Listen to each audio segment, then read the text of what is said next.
First speaker for today is Chantel A. Khan. Ms. Khan is currently the Executive Director of the Social Empowerment Education Program, or SEEP, before which she was the Director of the Ecumenical Center for Research, Education, and Advocacy from 2007 to 2009. Good morning, Ms. Khan.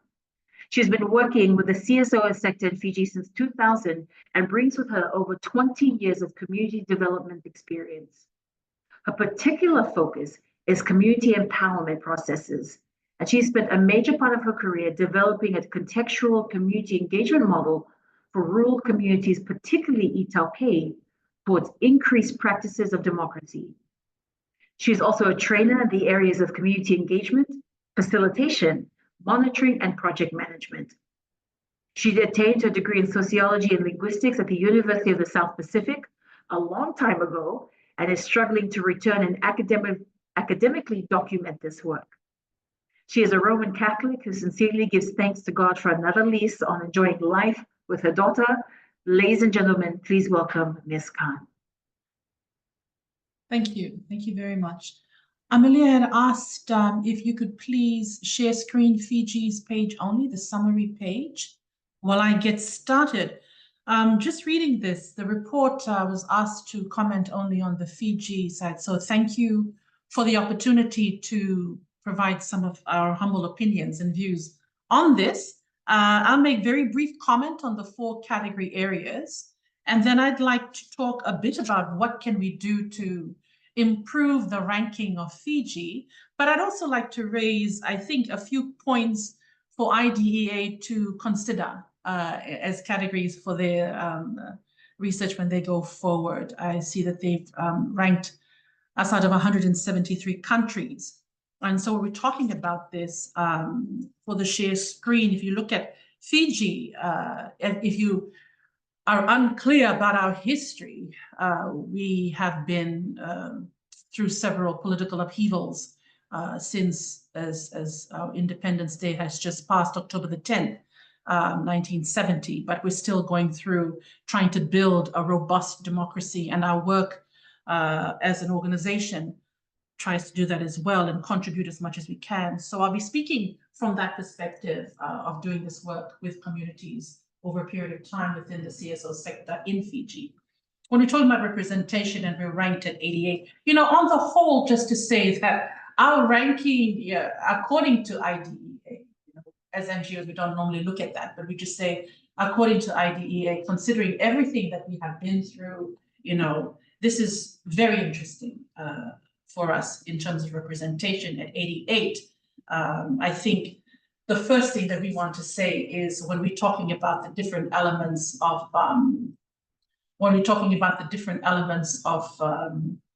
representation, elected government, it's very important to say that we made it through. We made it through the last elections in 2022 without military intervention. And for us in Fiji, that's pretty awesome. You know, there were threats. There was always that threat of the handing over, transitioning to a new government that was always going to be there. But we managed to make it through. And for us in Fiji, that was a huge sigh of relief. And we held together with the kingmakers of SODELPA, the political party, allowing us to form a coalition government. And this is the first coalition government that we've ever had. And it's been a challenge all the way around to do this. And watching in Parliament, when we're talking about effective Parliament, you know, just a few days ago, our Secretary of Parliament, former Secretary of Parliament, Mary Chapman, you know, she went public saying that our Parliament is a banana Parliament. It's a Parliament nonetheless, and one that we, I think, after, you know, so many years of living under militarized rule in the Fiji First Party, coming out now and trying to say, well, you know, how are we going to do this? So that was a good thing for us. The coalition government is in session, and we have challenges to this that we are working through. The comment also is to be clear about the number and the representation of women in Parliament has significantly dropped in the 2022 elections, and we are all watching that very carefully. Women's groups are coming out very publicly to question why and to now work on increasing that number. It's at its lowest at 9.1%, as you can see from the screen. Ours is to understand why the decline and how we're going to increase that number for the next election. When we move on to rights, we're at 71 in terms of the ranking. And we're talking about rights, we're talking about a whole slew of rights that we've been given. But I also want people to understand that, again, we're coming out of a nation that was living prior to the 2013 constitution formed by the Fiji First Party under decree. And that was quite difficult for us. Movement, being able to speak, being able to associate, that was all very difficult. Under the Constitution of 2013, all our rights are enshrined. We have a Bill of Rights that we're working through. Since the abrogation of the Constitution, coming back from that, we're now with the coalition government that has promised that, we have freedom of expression, freedom of speech, and, political rights and freedoms are very important as part of democracy as well. Under the coalition government for the last few years, we are trying to revive the Fiji Human Rights and Anti-Discrimination Commission. I'm also a commissioner on that commission. We have repealed MIDA, and there's a lot that's going on that we're trying to ensure that our citizens have access to their rights. I think that we also need to make mention here of access to justice, especially for women. LGBT has been pushed largely, by the NGOs, the CSO sector, particularly women's groups, so that they can access their forms of justice and work their way through those channels. So again, we see that 71, it's moving along, and it's work that we are continuously working on as a nation in terms of our rights. I'm going to go through it a little bit faster, if you don't mind. When we're talking about the rule of law, IDEA has ranked us at 50. It's very interesting. And just taking the last few years, including this year, what we are trying to do in terms of the rule of law, coming out of a judiciary that was not independent, that a lot of us, especially in the CSO sector, felt that for quite a few years was pretty hampered by the powers that be at the time. But if you look at the way things are going now for Fiji, we are on the road to resetting the judiciary. We have an appointment or the reappointment of the Attorney General now, trying to put that house in order, the supervisor of election, the commissioners who are now being appointed. Now, I'm not saying that it's perfect. If you read the daily newspapers or any of the media coverage for the last few weeks, you will know that, of course, FICAC, there's huge issues around appointment of these commissioners. But I think the point is that there is a process that we're trying to follow. We're trying to bring it back and make sure that there are accountability and steps that are in place to ensure that that may not have been there for a while. So again, resetting that is something that we are working on. I think one of the things this report highlighted, and it's right here on the screen, talking to the rule of law, is that our former Prime Minister, not our President, Bainimarama, has been sentenced to prison, along with the former Commissioner of Police, Sitiveni Gilio. And I think that speaks to what we are trying to achieve as a nation in terms of our judiciary and rule of law. We have a way to go, but we're making those steps and taking those steps forward. When we move on to participation, and here for me is very interesting, because even for IDEA, the subcategories of participation is only 3. So I want to come back to that if I have time for this. For participation, we are ranked at 42. The total and the focus of this seems to have been electoral participation, just about us going to vote. And for us going to vote in Fiji, that was no contest. It was going to happen. It was about the numbers of people feeling the need, the urge, and the freedom to go and vote. And here we have to raise that prior to the elections, there was a move by the Fiji First Party. Some of us in the CSO sector felt to curtail perhaps women from voting by wanting to pass a bill that you had to start voting according to the name on your birth certificate. The name on your birth certificate. So a lot of women who are married and who've changed their names were up in arms because they felt like it was going to be extra work for them to go and register and re-register again. So those are things that we thought were, lacking it, trying to put people off in terms of voting. If there's anything else, we can come back to it. Your next point is talking about, after all this ranking, what can we do to improve the ranking of Fiji in this? And so I would like to say the thing that I find lacking from this IDEA report, and excuse me if I stand to be corrected, please feel free to go ahead and correct me. For us in Fiji, when I'm reading through the summary of this report, the armed forces is a key factor to sustain democracy in Fiji. Right? It doesn't make any show here for us, and we need to talk about it because that is, and it has been a huge factor in our political situation and the sustaining of our democracy in Fiji. The other one that I feel is missing here when we're talking about it, and you're talking about Melanesia, Fiji being part of that, is about indigenous culture, indigenous cultural governance systems, and how they themselves will impact on longevity or the concept and the understanding of democracy as we practice it here in Fiji. So, those are the things that I thought didn't really fit in terms of this report, but, again, I stand to be corrected. For the places where I think that we can improve, for us in Fiji, coming out of that very, very long decade of uncertainty, of fear, of trauma from our political upheavals, right now the conversation centers around Truth and Reconciliation Commission. We're trying to heal the trauma of the past nationally. I'm not saying it's perfect. I'm not saying it's figured out yet. I'm saying it's things that our nation is having a conversation about at the moment. The other one is the possibility of a constitutional review. Again, not perfect, hasn't been figured out, but many of us in civil society believe that for us to become a robust democracy, we really need to take a relook at the Constitution of 2013. How that's going to go in its processes, well, that's the discussion that we need to engage with. I also want to raise that a part of improving our ranking is, again, disciplinary forces, talking about the military. And here in Fiji, the military has been doing its own Truth and Reconciliation amongst their own rank and file, and I believe moving towards families, and this is really important for them. But the conversation here, if we're talking about democracy, is why am I even raising it? If we're talking about democracy, that's only because military in Fiji is a reality.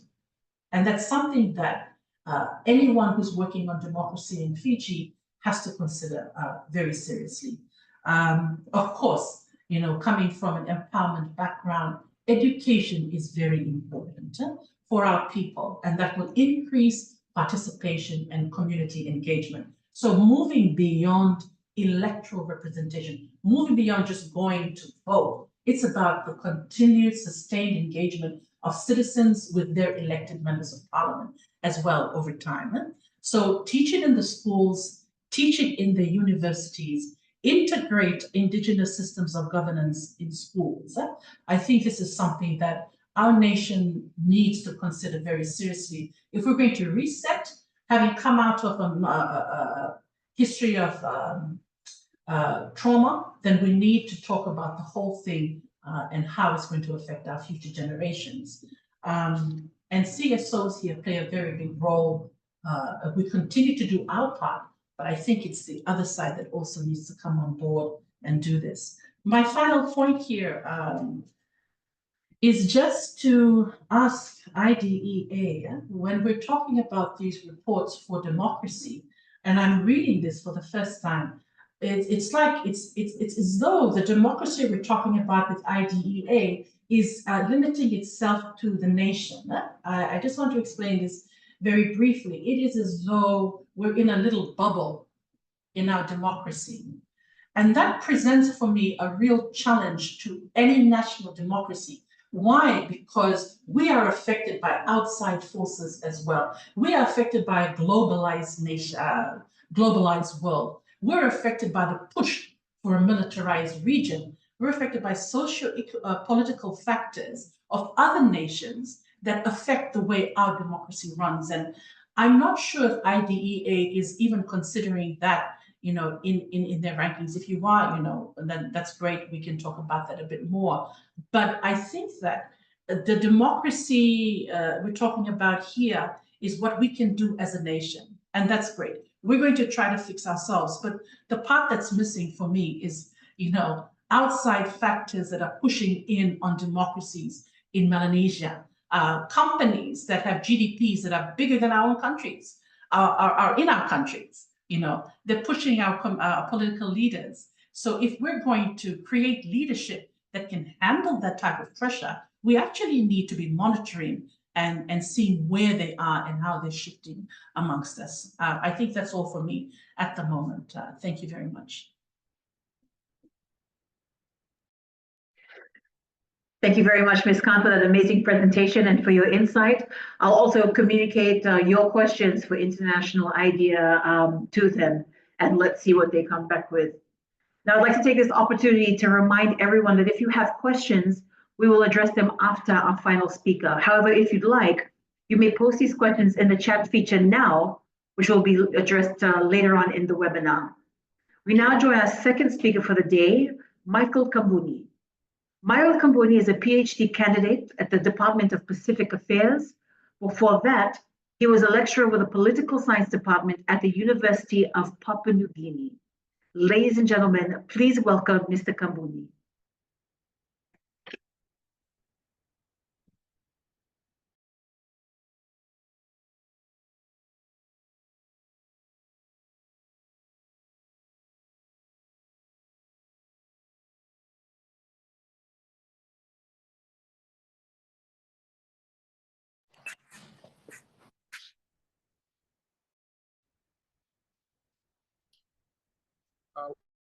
Vikas, can you put the summary page for PNGR, please?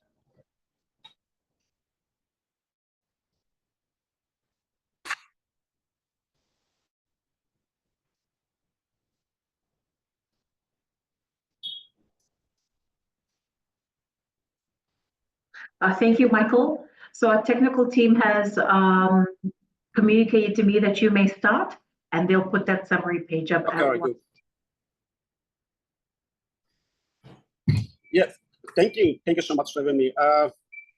So what I'll do is I'll just talk through the indices that IDEA used. I am probably, for those who are joining, if you want a detailed report, you can read the report. What I'll do is I'll give context to what's happening in Papua New Guinea so that you could appreciate the report. And the second half of my talk probably will focus on what's working because reports like this most times focus on what's not working. And as a Papua New Guinean living and working in Papua New Guinea for some time now, I think it's important to give that context, that country context, so the participants appreciate what's happening in Papua New Guinea. So when it comes to representation, the first, probably the main thing about Papua New Guinea is the lack of female representation in the PNG parliament. And right now, as I speak, there are 2 women in parliament since 1975, when PNG gained independence. About a total of 7 women were ever elected in parliament, and 9. So there's a lot of efforts that's been going on in Papua New Guinea to try to increase representation for women. But in most parliaments, we don't have women. There are a lot of factors, but the main factor in Papua New Guinea is probably cultural and the way Papua New Guineans associate leadership, which is basically a man's job. So there's a lot of work, including amendments to the Constitution. So some years back, there was effort to amend the Constitution and create appointed seats for women. So it goes by different names. Maybe the name that most people are familiar with is reserve seats. So the law was, the Constitution was actually amended, but you also needed to amend the Enabling Act, which is the organic law on elections. So the Constitution was amended, but it failed, the Parliament failed to get the numbers to amend the enabling legislation so that there would be reserved seats for women to contest. So that's where it is at now. Unfortunately, when you talk about representation and the lack of women representation, the opposition not only comes from, let's say, men, but even women. And it's unfortunate that the previous parliament, there was a time when we had two women in parliament, and both women didn't support the idea of having a reserve seats. So elected women don't support it. Women in general, there's some portions of women in Papua New Guinea who don't support the idea. So that's where we are at. Participation,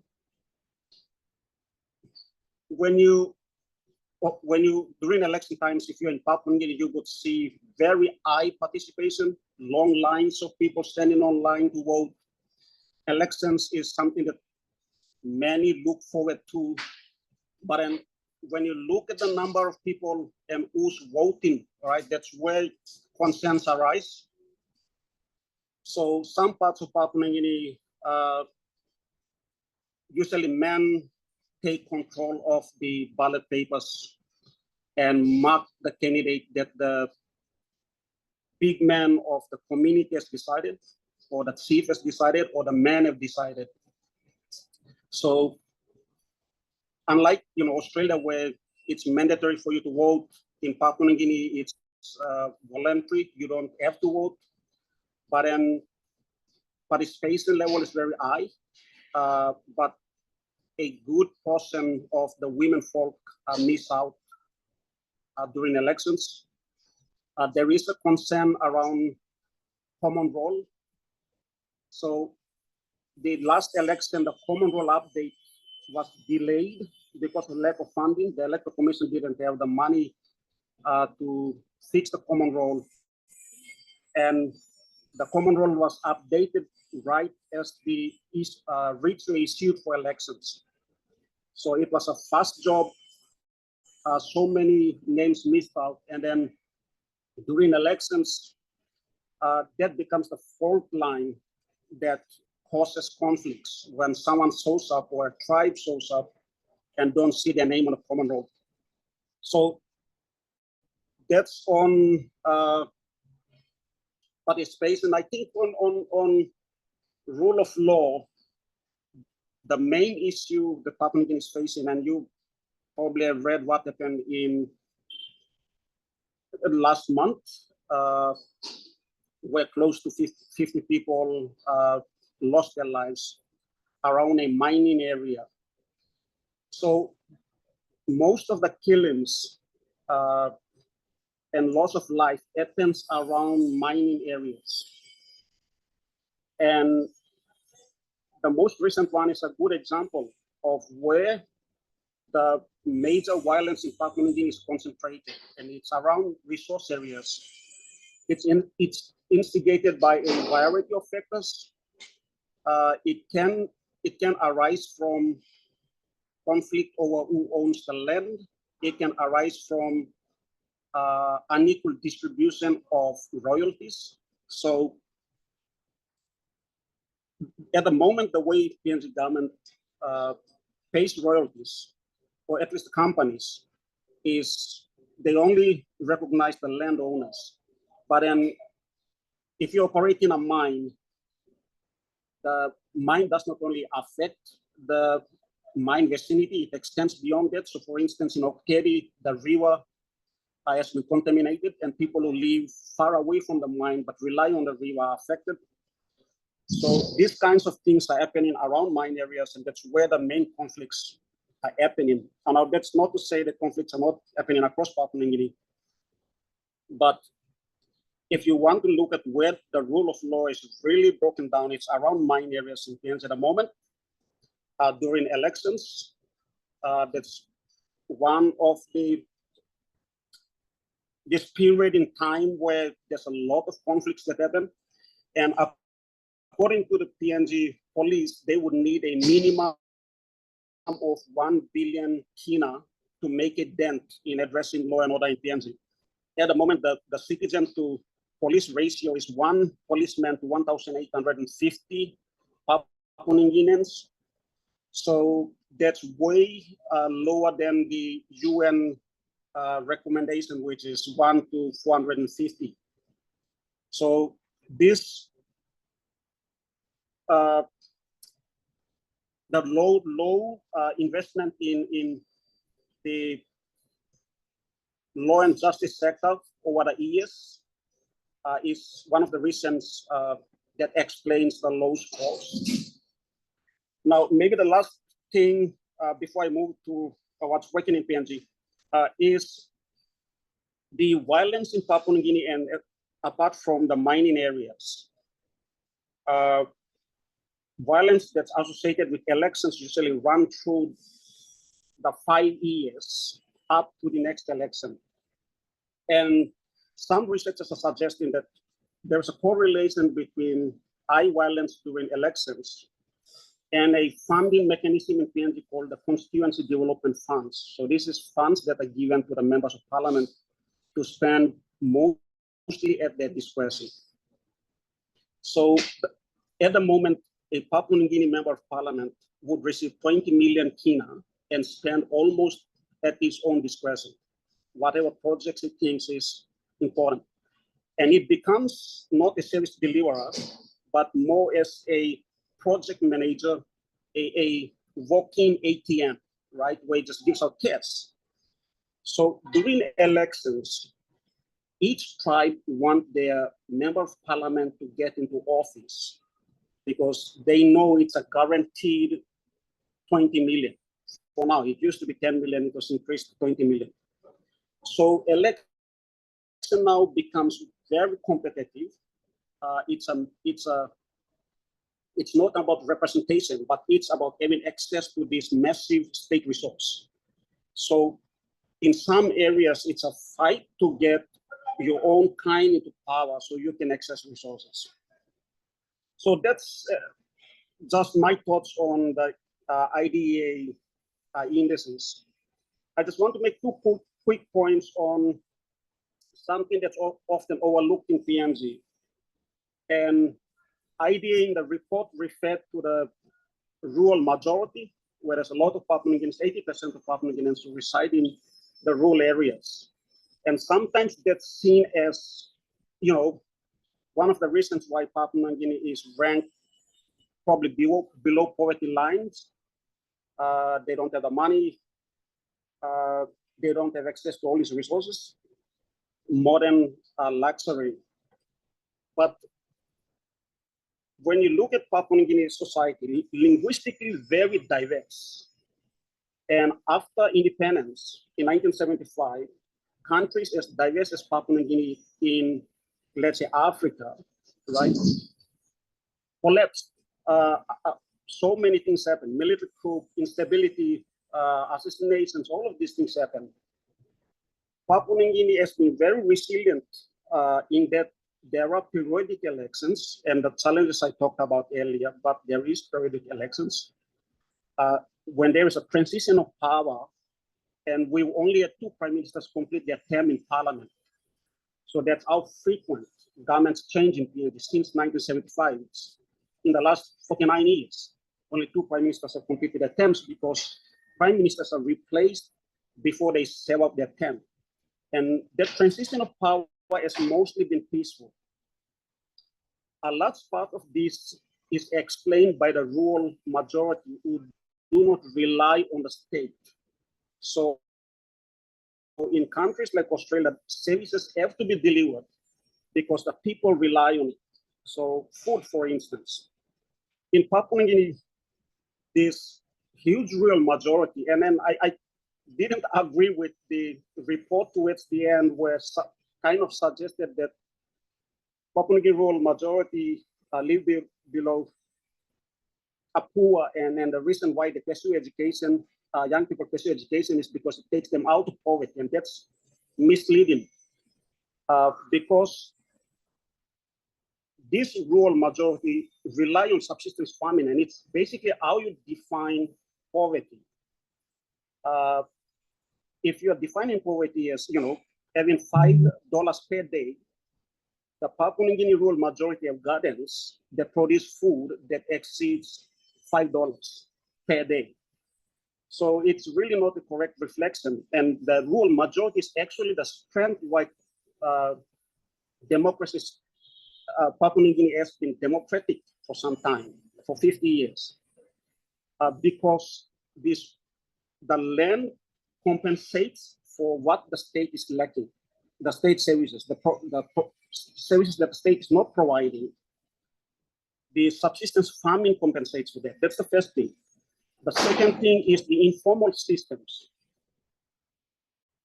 There is a way to solve conflicts in Papua New Guinea. So the lack of law and order and the police citizen ratio that I talked about. In other countries, you would probably run into very serious issue if you don't have a policeman, maintaining law and order. But in Papua New Guinea, that lack of investment is to some degree compensated for by the structures within society. So your chief solving conflicts, your pastor solving conflict, your big man solving conflict. If I have a land, I allow the community to use my land for, let's say, public cemetery. All right, so 90% of the land in Papua New Guinea is owned by customary landowners. So these landowners allowing their land for community use. So these kind of informal structures keeps Papua New Guinea going. It kind of compensates for what's lacking and the services that the state's not providing. So now coming back to poverty, when you look at documents in PNG, the government documents, they are redefining poverty to mean lack of access to services like health and education, because they come to appreciate that the people are not starving. They've got a land that's providing food. Now, that's not to say there are no poor people in Papua New Guinea. There are poor people who are struggling to survive.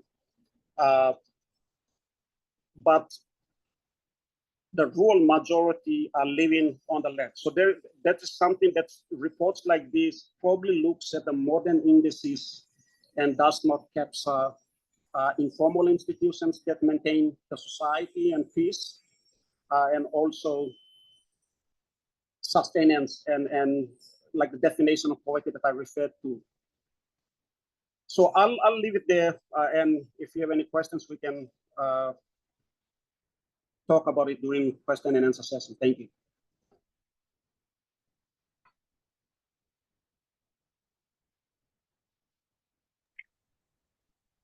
Thank you very much, Mr. Kambuni. Your presentation was very, very interesting.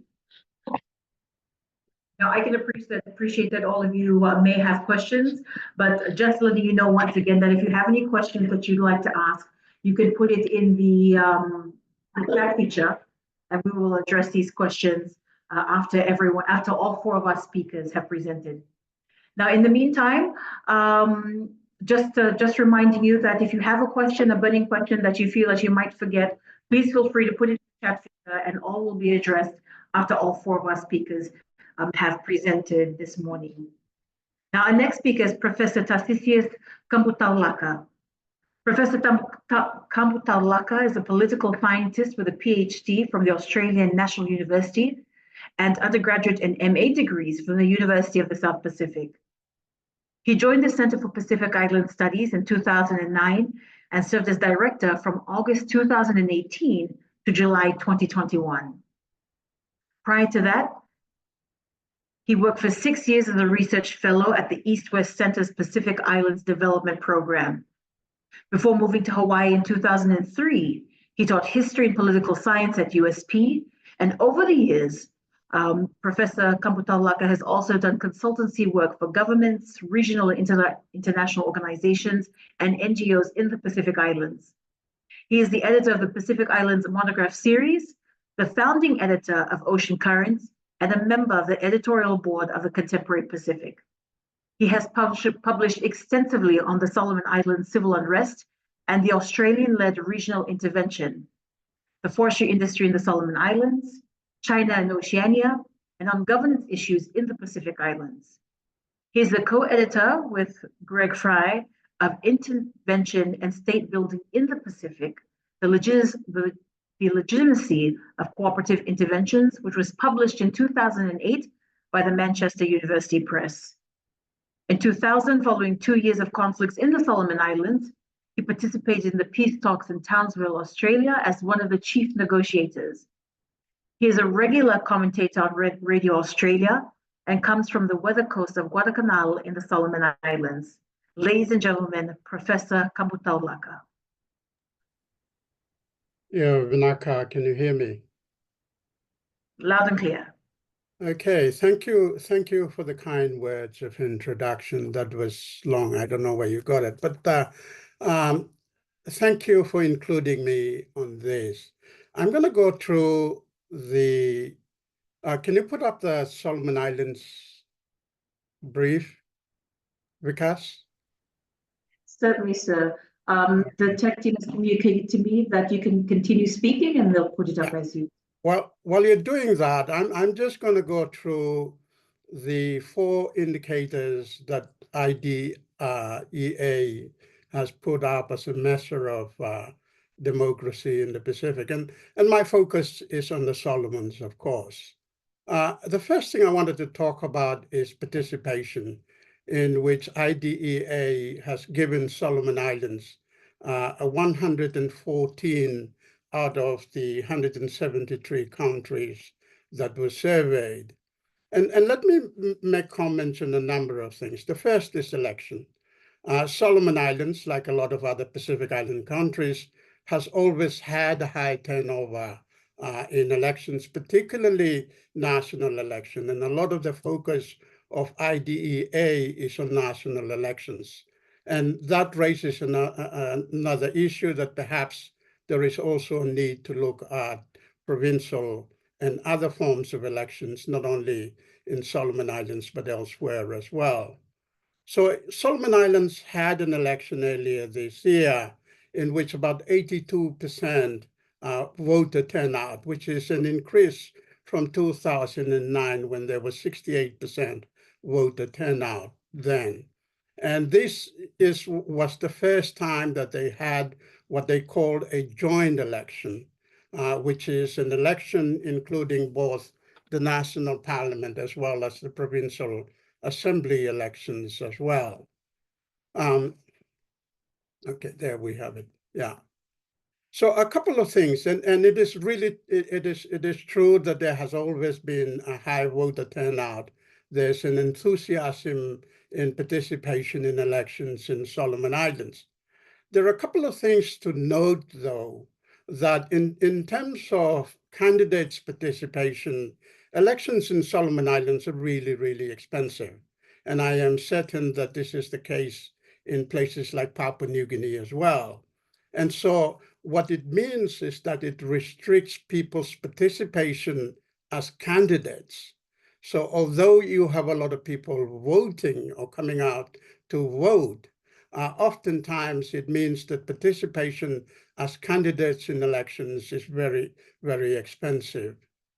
The other thing is that, in the post-election period, what we've seen is that there is a number of challenges to the results of the elections that we had earlier this year. And perhaps that is an indication that although we have an open election, issues of corruption during election continues to be a concern. So something to look at. And in fact, there have been allegations of cash being used or money being used during this recent election.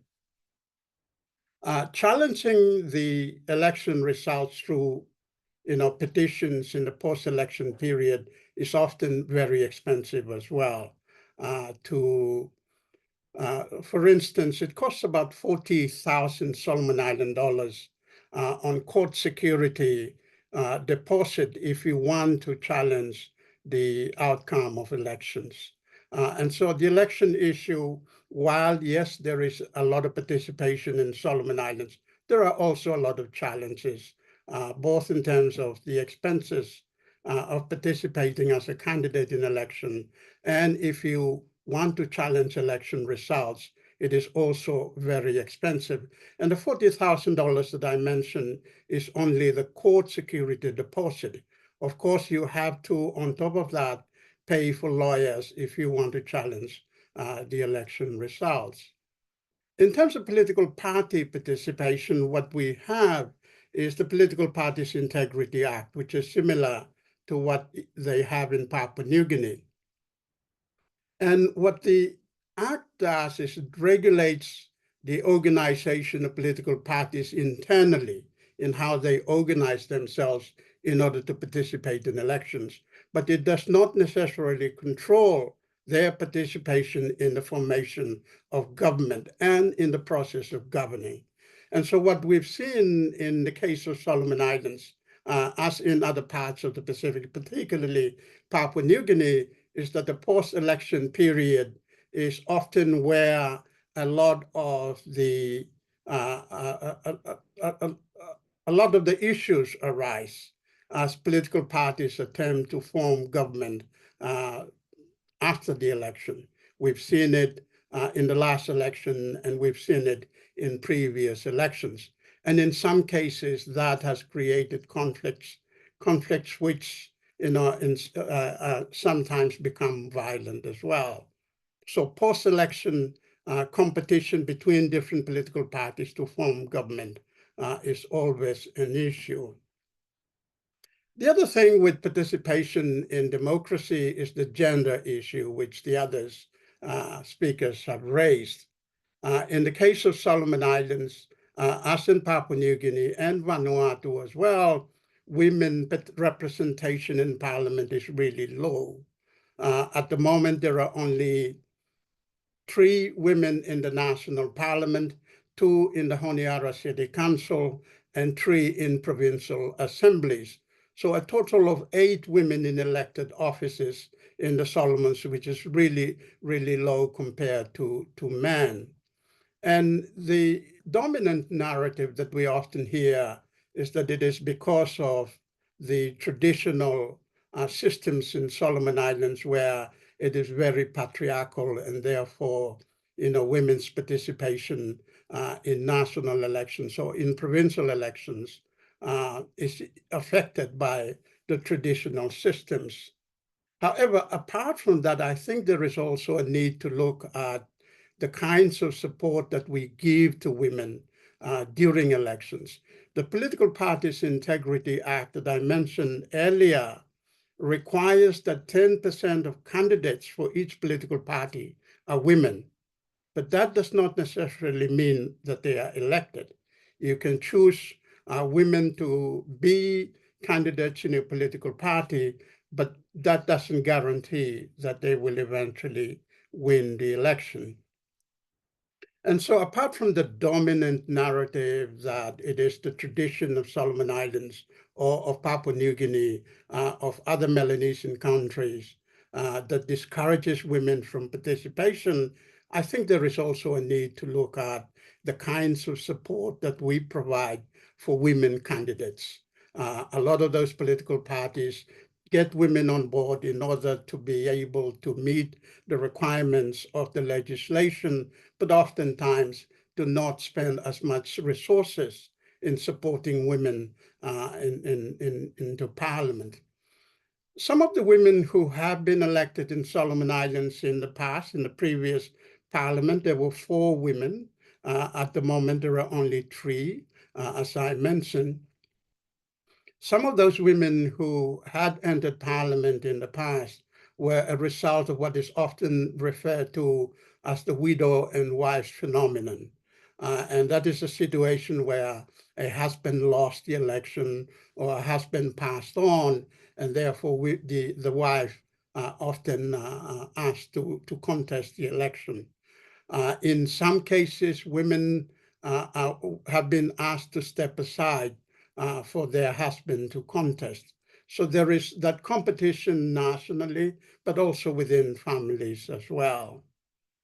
In terms of representation, Solomon Islands scored 78 out of the 173 countries that have been surveyed. And hold on. Whilst it is true that Solomon Islands has had elections where they elected representatives into parliament, one of the issues that we often talk about is whether, while in parliament they continue to represent the views of the electorates. There are no mechanisms for recalling members of parliament or recalling provincial members if they are seen not to be representing their constituents. In terms of the rule of law, Solomon Islands scored about 79 out of 173, according to the IDEA report. Solomon Islands went through a difficult period, as we all know, in the late 1990s and into the 2000s, which resulted in the regional assistance mission to Solomon Islands. And in the period after that, what we've seen is that although there is an establishment of law and order, it continues to be a challenge for Solomon Islands. We've seen a number of riots in Honiara, and we've seen an increase in law and order issues, challenges in the country.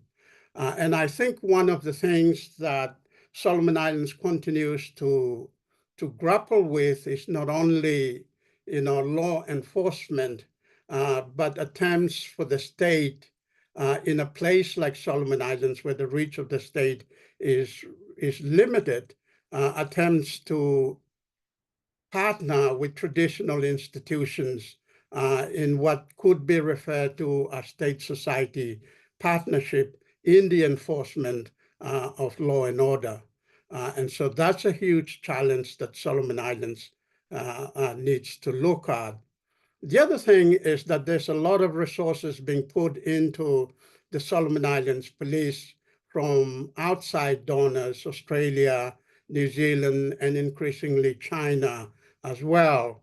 The question is whether we are developing a police force that is both appropriate as well as affordable to Solomon Islands. And that's a question that I think Solomon Islanders need to look at. Also, a lot of the law and order issue is related to economic factors. We have a really high young population, a lot of people going to school and coming out of the education system, but there is not a lot of opportunities for them. Many of them end up in urban centers, particularly Honiara, but you see them in places like Auki and so forth as well.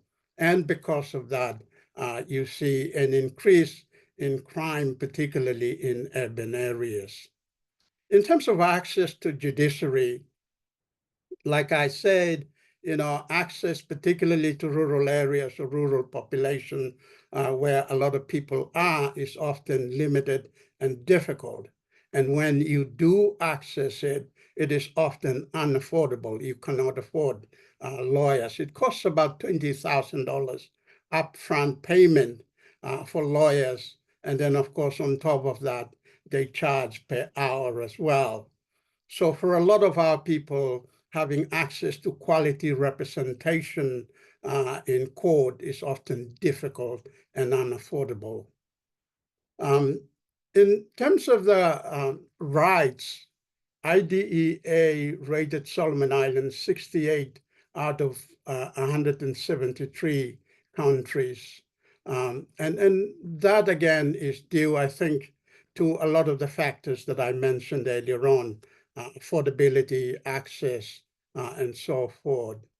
A couple of things that I want to mention, and you can go on and read the IDEA report. A couple of things I want to mention is that one of the big challenges for Solomon Islands is ensuring that elections are corruption-proof. Of course, it's really difficult to do that, but election-related corruption, I think, is a huge issue that needs to be addressed. The second is the cost of elections, particularly for those intending to contest.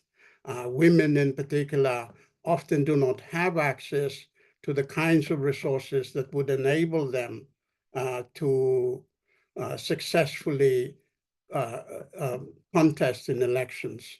And then eventually another thing that I wanted to mention, and I think Chantel mentioned this earlier on as well, is that whilst we look internally on the indicators of democracy, I think there is also a need to look at how geopolitical competitions in the Pacific in general, and in this case, Solomon Islands, has also influenced both, election processes, election outcomes, and the other indicators of election. And Solomon Islands has, in the last couple of years, been at the center of a lot of discussions around geopolitical competition. The other issue that I think we should highlight is the role of the media. Solomon Islands media often struggle financially to operate, and also because of the changing landscape of media, the introduction of social media, oftentimes the media organizations, Solomon Star, for instance, has recently, in the last couple of years, received money, for instance, from China. And the reasons are financial, but also the role of the media in democracy needs to be looked at. I'll stop here and wait for questions.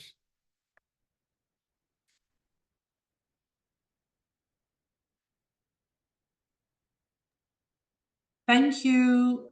Thank you, everyone. This is Chantel again. I've just been asked by IDEA, the hosts, to just introduce our next speaker. They're not online at the moment, IDEA. So to our next speaker, Ana Naupa from Vanuatu. I'm sorry I don't have your bio with me, but welcome, and the floor is now yours. Thank you. Vinaka, Amelia, and good afternoon to everybody. I'm calling in from the lands of the Ngunnawal and Ngambri people here in Canberra, Australia. But it's really lovely to speak with my Wantoks about what is a really important aspect of our national life here in Melanesia. And so I can do a little quick bio there, Chantel. Sorry, not Chantel, Amelia. Myself, just to my engagement with, I'm currently a PhD candidate at the Australian National University, and I have been tracking democratic governance in Vanuatu for more than the last sort of 20 years. And so having the opportunity to speak to this report today, and if there are people online who are able to share the screen for Vanuatu, that would be great. Having the opportunity to actually speak about the democratic governance systems is really a wonderful opportunity. And I think I'm going to echo a lot of what the previous panelists have said in terms of how to interpret it. But I think to start off with, for Vanuatu, Vanuatu ranks 45, according to this report, 45 out of the 173 countries reviewed for the Global State of Democracy report. And it's, you know, it's in many ways a country of contradictions. We're amongst the world's top 25% on a lot of the indicators that the Global State of Democracy report writes about, but we're also in some of the lower echelons too when it comes to matters like gender representation, which my fellow panelists have talked about. And so, you know, when I think about this report and where it's coming at, and particularly how it reflects how I understand and observe in my own country, it's certainly been, as the report says, 2024 has certainly been a banner year for democracy, and certainly for Vanuatu, this has been the case with the holding of our first ever national referendum on the 29th of May, 2024. As we've heard from the other panelists, this report from IDEA, it focuses on national elections and looking at particularly the quality of elections and how people trust the process, how they engage, are there these opportunities for interference? And around the world, according to the report, it says there's a worsening credibility of elections. But for Vanuatu, not so. Because while there may be a global trend in the loss of credibility in elections, in Vanuatu's case with the national referendum, there was much higher voter turnout than anticipated. Vanuatu had been suffering, I guess, lowering voter turnouts in the past couple of national elections, a reflection of people's concerns around political instability. But also that trend turned with the national referendum, bringing out quite high numbers of voters from across 41 polling stations in 5 countries, and was also a reflection of the strengthening electoral processes that the Vanuatu government has been investing in over the years. So I'll just take us straight through to the I guess the findings and my reflections on how Vanuatu is represented or reflected in the 2024 report. I'll start with the representation, where Vanuatu ranks 45th out of the 173. And as we've heard from Papua New Guinea, from Michael, and from Professor Kamputalaka for the Solomons, you know, this is very much a place where Vanuatu's low levels of women representation in Parliament is contributing to this ranking. We had our very first female MP to be elected in 14 years, MP Julia Gloria King, who was elected in 2022. And in total, we've only had 8 female MPs. Sorry, 7 female MPs. But again, as Professor Kamputalaka mentions, you know, when we look at, you know, the gaze is at the national level, but when we look at the election systems at local government levels, it's a different picture. We actually, particularly in our municipalities of Port Vila and Luganville, we have had a system of reserved seats for women, which has worked very well to facilitate women's representation in politics, delivering a deputy lady mayor in Luganville in previous years, but particularly most recently, a lady mayor, Jenny Regan-Vanu, and deputy lady mayor Karkas in Port Vila just a couple of months ago. And so when we look at the different levels of government and the elections at play, the picture does change. And the barriers, perhaps, therefore, to women's representation in Parliament are multifaceted, as we heard from Tara. There's the cost of participating in elections, the cost of candidature. There's political party practice and opportunities to bring in women candidates. For example, you know, it costs at least 100,000 Vatu, or $1,000 to pay to be a candidate in an election, in addition to a number of other factors. So just to produce the finance for it is a challenge. Women candidates have rarely exceeded 10% of total candidates in any of Vanuatu's elections. The last elections in 2022, for example, only 3.2% of the candidates were female.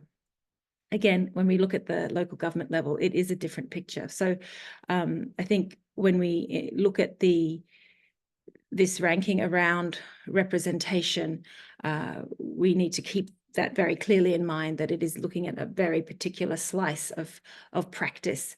That is not to say that there aren't persistent gender inequalities in Vanuatu. There certainly are. And there are a number of modern and historical factors that shape these gender inequalities, particularly in the form of, Christianity and the patriarchal emphasis that has endured today, that perpetuates this idea that it's a male-dominated society, only male leaders. It's a bit of a zombie narrative that's been hard to shake, despite our traditional governance systems certainly having leadership roles for women, and in the community system and so on. And so this is partly what contributes to keeping women out of parliament, this zombie narrative, and also keeps high levels of gender-based violence in our country. But when we shift to look at, say, the education data, we find that girls are outnumbering boys in terms of completion of high school. We find female literacy is higher, and we can see progressive government policies on gender equality on paper. So there is a much deeper complexity to around what does women's political representation mean, and how is that a reflection of where society sits around that. Have we been able to pull up the ranks? No, we haven't. So sorry, you still got to look at me. But the measure on rights, Vanuatu ranks 36. I mean, and I have to say, I feel very proud of my country for ranking so highly amongst other countries in the world, notwithstanding, I think, some of the challenges of global matrices and indices that my fellow panelists have already highlighted. But on rights, we measure 36 because we report relatively strongly around respect for civil liberties and the extent to which material and social supports of democracy are available. And that's very good to see. That's the progressive policies that we have, for example, around gender equality and the highly disciplined practice of running transparent, fair elections. But there is an emerging trend that I think, say in another year or two, we may see a decline on this ranking, is particularly this trend that's emerged this year in 2024, where it's become increasingly popular for what I would call struggling politicians to publicly decry LGBTQI plus rights as an appeal to their constituents. And there was a decision made about this in April by the Cabinet of Ministers and publicised only recently in media. But this is something that we, in terms of respect for civil liberties and rights, need to be monitored. I think the other element of this one around rights, it's a trend to, again, monitor closely, is around freedom of expression and media freedom. Vanuatu, I am personally concerned that Vanuatu seems to be on the precipice of self-censorship, particularly of the media, and this is a challenge I understand. Our colleagues in Fiji have struggled with this during the years of military rule. And while it's not a publicly acknowledged practice, self-censorship of the professional journalists, I'm not talking about social media where there's a lot of citizen journalists out there, but self-censorship of professional journalists and the accompanying decline in journalistic integrity and a heavy-handedness of government's public relations management are areas for close monitoring. So while we're ranking pretty well Vanuatu as 36 out of 173 countries on rights, these are areas we do need to closely watch. And I think one where we should certainly be proud of is around the access to justice. And on rule of law, Vanuatu ranks 41st out of 173. And we've got a lot to be proud of here, particularly regarding the independence of judiciary. That's been a very valued trend and consistent trend for Vanuatu over a number of years now. And for example, just to give a bit of flavour of this particular past year, when Vanuatu's first national referendum was announced that it was going to happen, this was by the end of 2023, and then the formal announcement came in February this year, the legislature had unanimously agreed to hold a referendum. And then when this decision was challenged by a no vote campaign for the referendum, they challenged the constitutionality of the referendum question and process. The court ruled prior to the hosting of the referendum that there was no basis for that challenge, and the public respect and trust in the judiciary and its decisions remain high. These decisions are respected. People do use the courts to resolve these disputes, so that's of strength. On participation, Vanuatu ranks 68th. This is generally a high-performing area globally, but I find 68 actually a bit of a surprise because being a member of civil society as well in Vanuatu, there is a lot of civil society vibrancy, which I observe to be quite high, quite active and quite engaged. So for example, in November 2023, a public protest and march was organised with a public petition calling on parliamentarians to reinstate the withdrawn political integrity bills to be discussed. And as you can see from this report from IDEA, there's political instabilities being an ongoing challenge in my country. But this public petition then pushed for and resulted in the unanimous parliamentary decision to then hold the national referendum, which passed in May 2024, and that particular, the particular bills then have now become enacted and came into effect in September 2024. So in terms of civil society vibrancy and participation, it's actually quite high. So I'm really interested to unpack that one a bit further. But just mindful of the time and the questions, I guess where I'd just like to sort of close off here is when I think about the future. So in just earlier this year as well, I take these global indices in context with other reports, and I think there's a few points around. So the political attitude survey was conducted in Vanuatu and released earlier this year, and in that survey, they of the 3,000 people interviewed, they found that 76% of Vanuatu's voting age population still prefer democracy as a form of government over other forms. So there's a high level of trust and belief in that system. In the same vein, there is also, as Chantal said at the beginning, and as Michael has pointed out as well, that if we only view democracy through a narrow lens, not only in terms of national elections, but also on just internal dynamics as opposed to external dynamics, but also only in terms of one system of the state, not the plethora of Indigenous governance systems, then we're not getting the full picture. And so I'd like to leave us there and think about, and whether or not it's beyond the scope of the Global State of Democracy report metrics, but to consider how these dualities of governance systems actually then reflect the way in which civic engagement, participation, and contribution to decision-making occurs in our countries. Thank you. Wow, thank you very much for that, Anna. Apparently, I'm now kind of hosting this, but that was so interesting, even for me to hear from Fiji. I suppose we're going to have more conversation about that with the participants who are attending. But right now, I have a particular request for Tarcissus, please. Vikash, excuse me, everybody.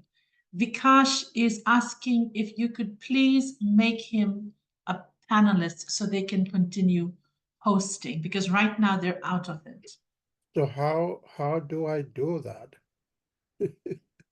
Okay, for this, I'm going to ask anybody on the attendees to assist, but I think you go to his name. Correct me if I'm wrong. He's on the attendees list. Okay.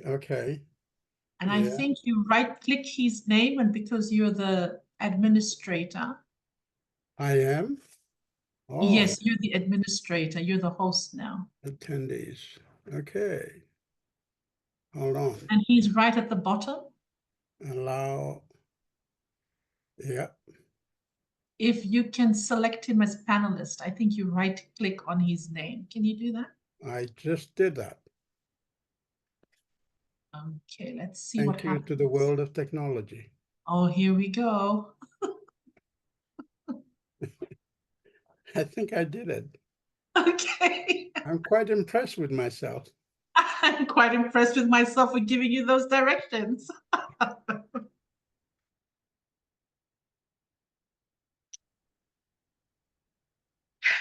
Thank you very much, Yes. Chantel. Thank you very much Okay. for stepping in and being our interim moderator while we tried to get ourselves sorted for this side. It's sincerely appreciated. Also, thank you very much as well, Tassisius, for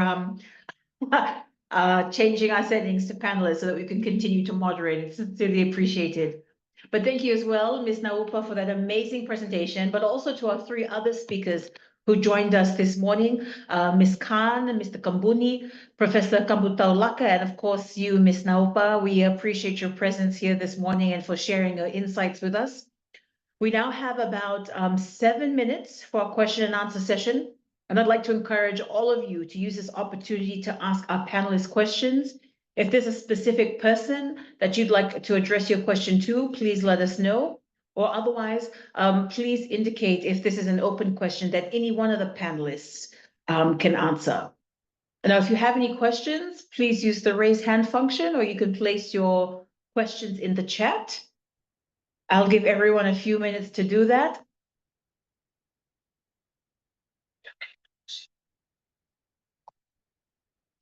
All right, while we wait, I'm sure it's a lot of information to absorb. So to get the discussion started, I have a question that I'd like to ask, and this is concerning global trends versus Melanesian realities. The Global State of Democracy report analyzes trends in democratization across 173 countries. Now, based on the report, how do the broader global trends align with or differ from the current democratic challenges and opportunities in Melanesian countries? And this is a question for anyone.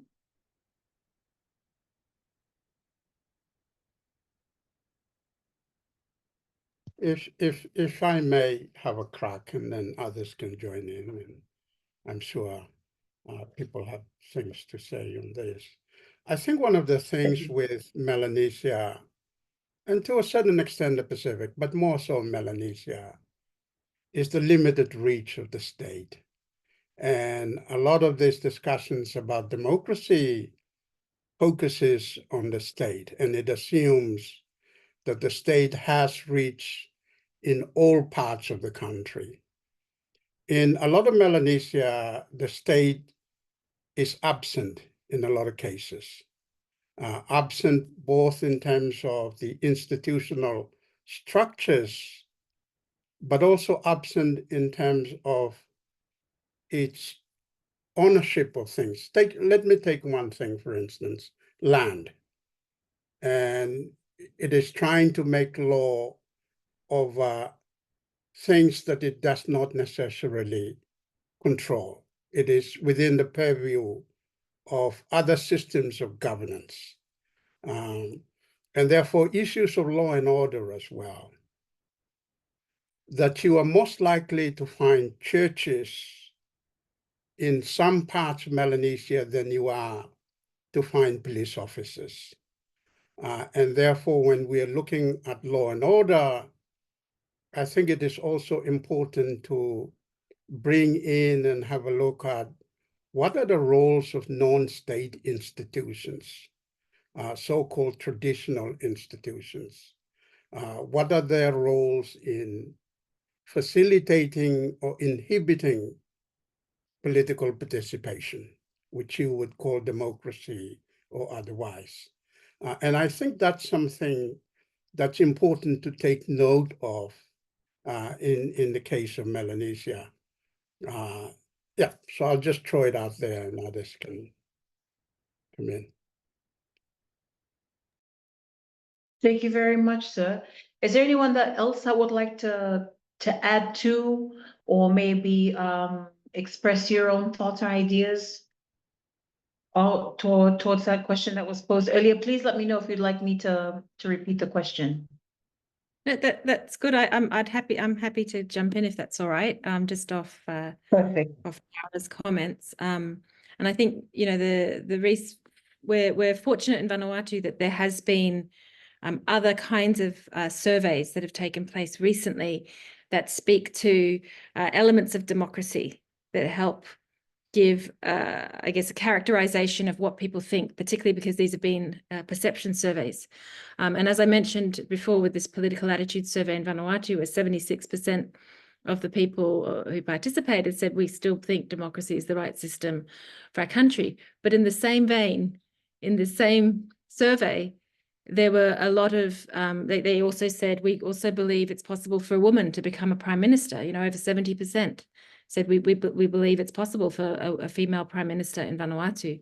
And then in the same vein, they also say, but we still think that the chiefs have a really important role in the governance of our country.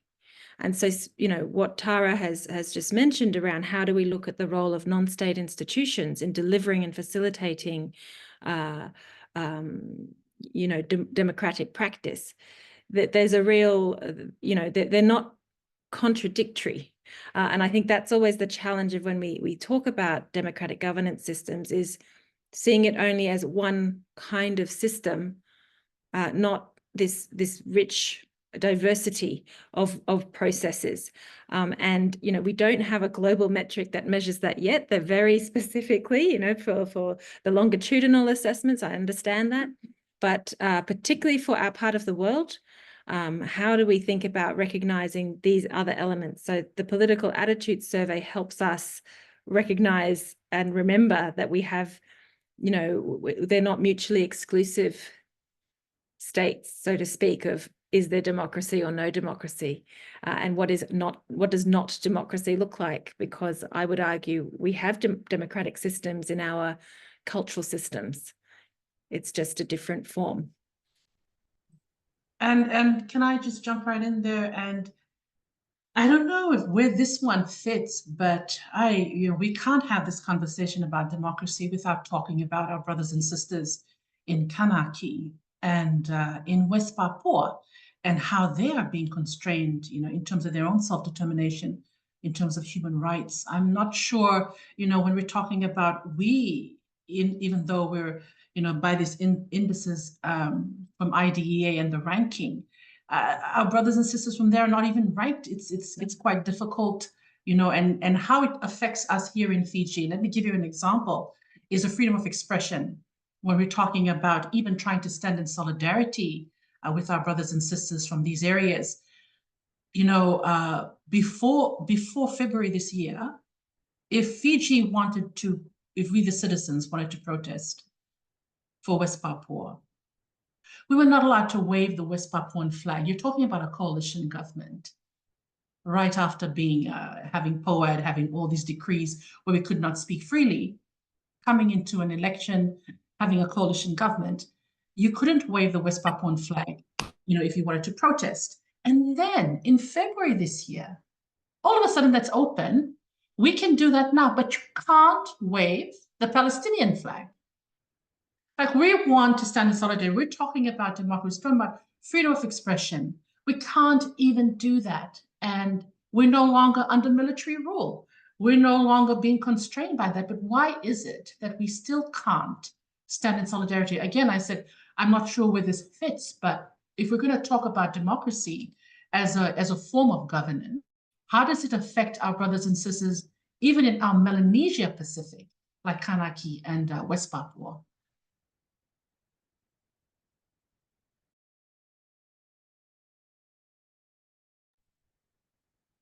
Thank you. Thank you very much, everyone, for sharing your insights. There was something that Anna said, and I thought it really resonated with me. She said we have democratic processes in our systems. They're just different, and I loved that. We're going to finish at around 1:10. I have one more question to ask. And then I'll ask everyone just to give their closing remarks. Seeing as we don't have any chats in the chat group and no one has raised their hand yet, I'll go ahead and ask this last question. Oh, we do? We have one person? Sorry, Emily, there's 2 questions in the Q&A. There is? Okay, sorry, let me check. I can read one All right, out. sorry. Yes, please. Yes, It please. says, how do the panelists think diplomatic tensions internationally between large donor countries and vying for influence in the Pacific impacts democracy in our nations? That's one question. And now I can see, oh, there's another one has popped up too. So there's 2 more still on the chat. But perhaps Tara or Chantal, can you see them? And then we can, and Michael, yeah. Yes, okay. So, sorry, so who would like to answer that question?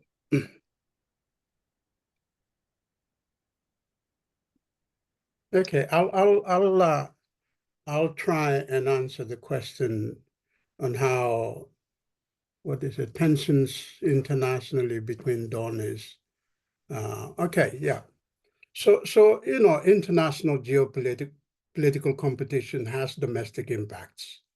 And a lot of it is influencing things like elections or influencing policies on the ground.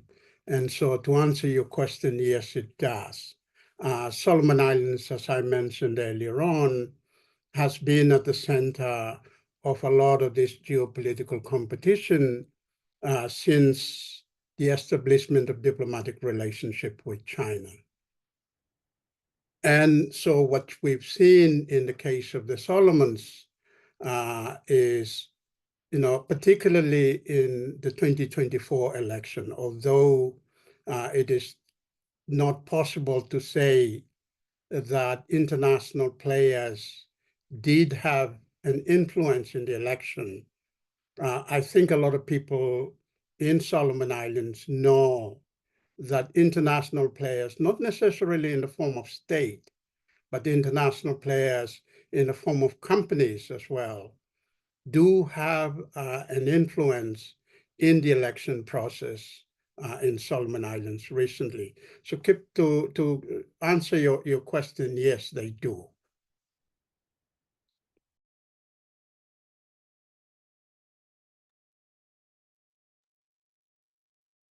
Thank you very much. So, anybody else who'd like to take a crack at that question? I'm happy to take a quick crack, and I can answer the other question that's there around how can we go beyond a tokenistic recognition of women and youth in the representation. So just in terms of the diplomatic tensions, I think I also like to think of where are our vulnerabilities in our systems that provide opportunities for these externalized external diplomatic tensions to interfere with our own domestic matters. And for Vanuatu, one of our biggest gaps at the moment is, and it's been recognized, but we just haven't figured out a way to deal with it yet, is how political financing has very minimal regulation. And political financing then becomes a vector by which, other finance, foreign finance, can come in and influence the space. We've had basic measures with the recent passage of the Political Parties Registration Act, which came into force last month. So that it's a basic step. It's not entirely addressing the issue of political financing, but it's the first step to then not being able to deter, if you like, this international political interference or influence in our systems. But with regards to women and youth representation and moving beyond the tokenistic, I think part of the challenge that I see is, there's a lot of global practice around how to do this, temporary special measures. As I mentioned, we've done that in Vanuatu at the local government level for municipalities, which have worked. But how do we do it more broadly? This is where I think we have to think about democracy and democratic systems in a different way, because the forms that keep youth and women representation's low, obviously are not facilitating their representation in as best as they could. So we need to think about how we frame and know our own systems better to give that space back for youth and women. And I'm really not articulating that very well, I know, but I think it's because, particularly for women, the rhetoric that it's men who are leaders, not women, it's not true. It's just not true in Melanesia, but it's stuck and it becomes repeated. And so we have to challenge those zombie narratives to then be able to actually say, well, we do have female leaders, we do have youth leaders, we do have them in particular spaces and sectors. So how can we recognize those? So it's overcoming quite historical narratives around the absence of women and youth in leadership. Thank you. Can I pick up again from the diplomatic tensions? And it's going to sound really sovereign debt and where we turn to for donor, for aid during COVID impacts the way that our leaders are going to turn to. The influence of China, I agree with Tarcissus, has been quite present during the last administration. And this government coming in now with a coalition has to be very careful of how we're going to service the debt, whether it's foreign debt, external debt, or internal debt. I mean, I'm getting into areas, but the report was done by Pang on our national debt in Fiji. That was a very interesting read, but it's about building the GDP, where we go for donor funds, and how we're going to service these debts that have an impact on the credibility of our leadership and how that's going to shape democracy in our country, if we're talking about Fiji as well. I also want to jump ahead and perhaps make a closing points, you know, when you're talking about traditional governance system clashing with democratic governance systems. That's absolutely, and that was the point I was trying to raise before in terms of indigenous governance systems. And if IDEA can also, consider that. It's in Melanesia, it's who we are as cultural people. And when we're talking about the presence, going to the elections and voting, that's actually quite separate from civic engagement post-election. And that's where we, as people in Fiji, seem to fail. And we leave it in the hands of perhaps CSO leaders and church leaders to do our speaking for us instead of engaging. And part of that may have to do with the intact. We just had Professor Vijay Naidu speaking at one of our gatherings for Fiji Day, and he was lamenting the fact that the culture of silence is still very much intact in Fiji.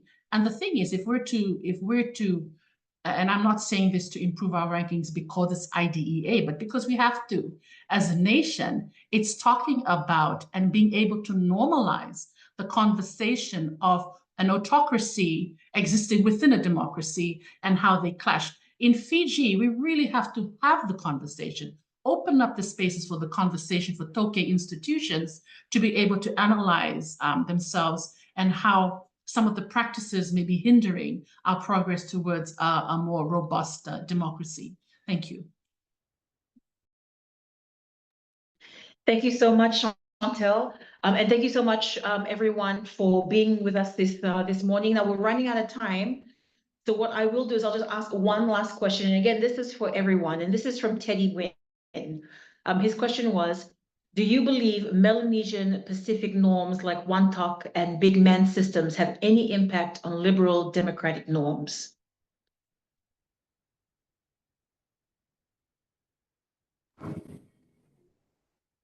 And I'll leave that open to the floor if there's anyone who'd like to take on that question.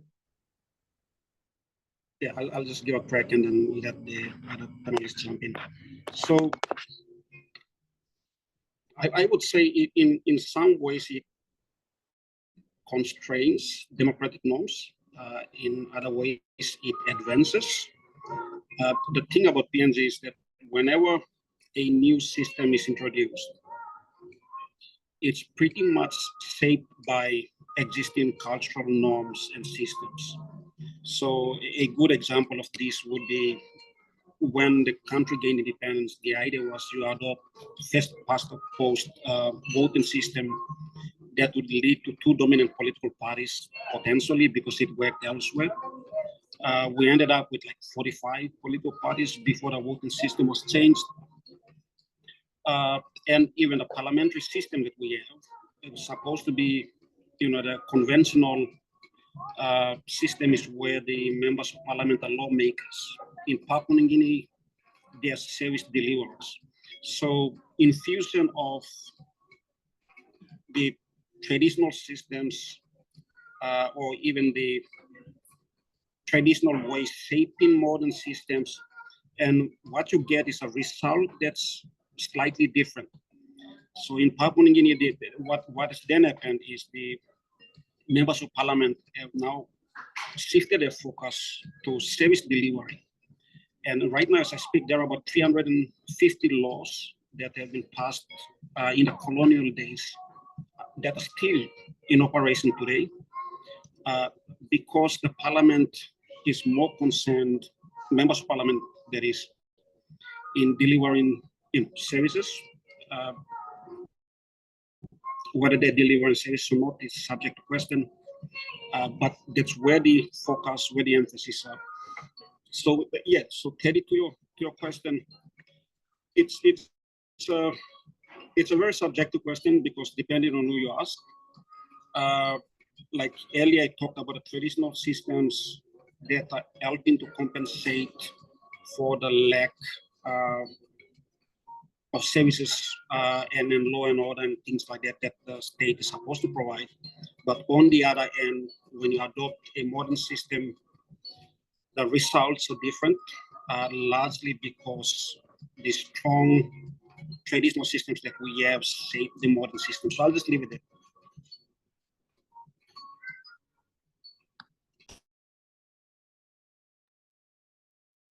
Thank you so much. Michael, is there anyone else who'd like to speak to that question? From Mr. Teddy Wynn?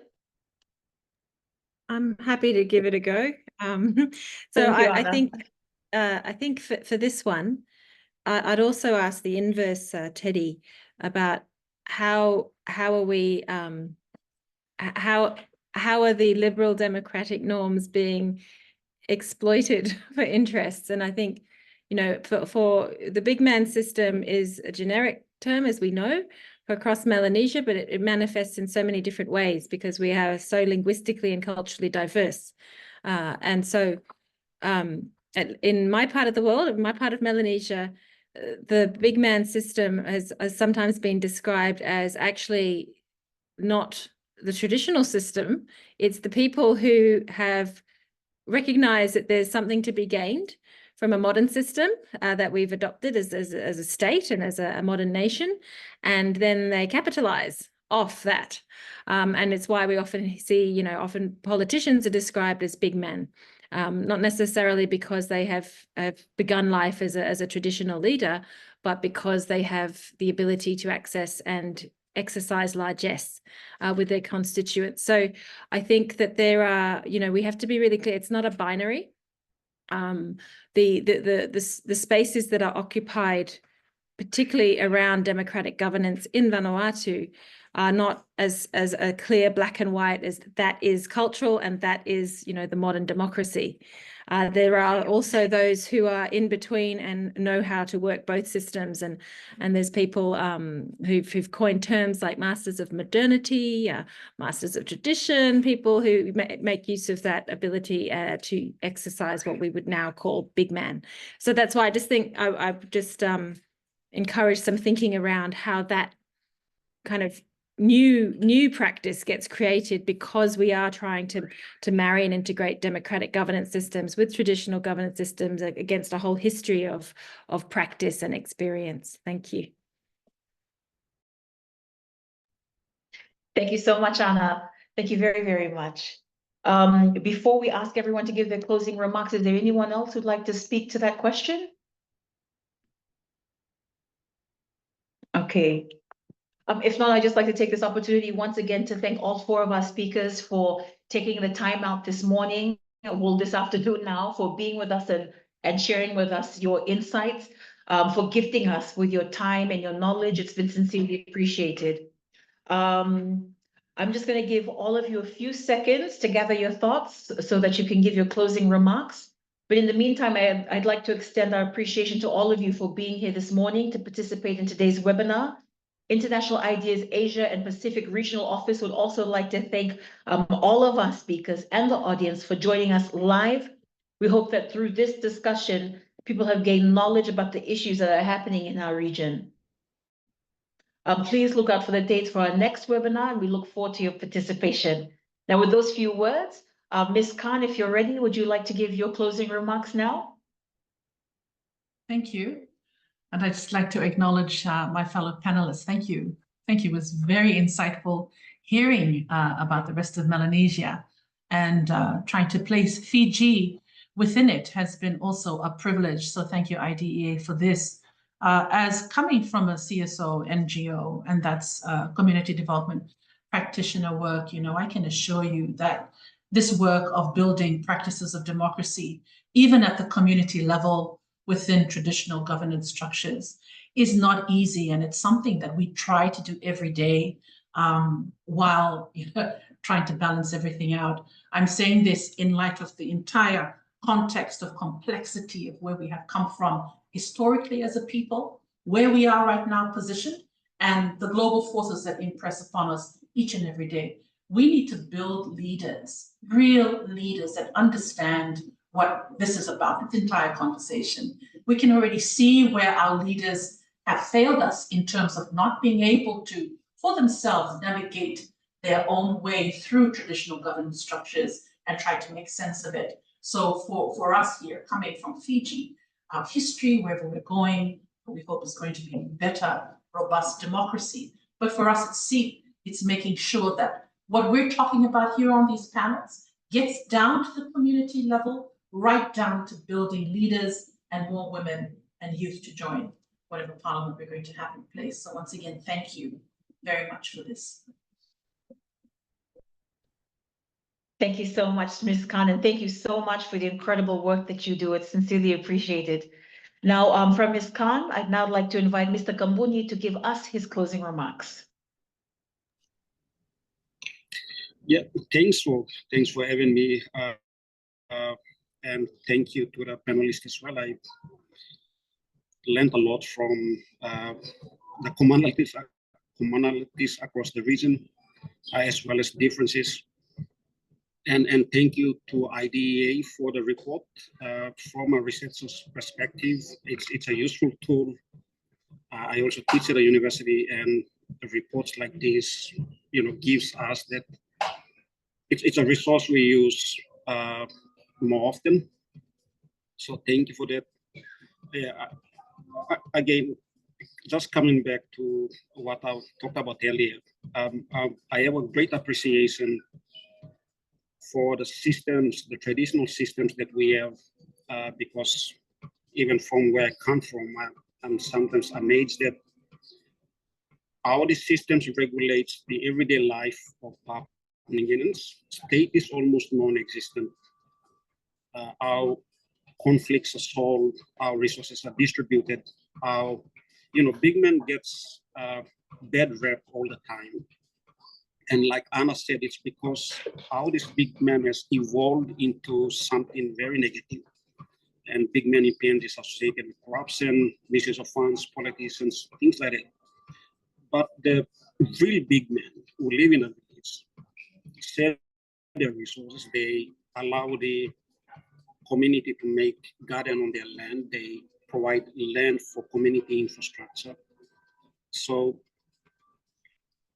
80% of Papua New Guineans live their lives regulated by these systems. And there are challenges, but without these traditional structures, things would have really collapsed. So I think that's my closing remark, is that there are systems that are working, sometimes not really given attention it deserves, but it's the reason why Papua New Guinea is thriving. Thank you.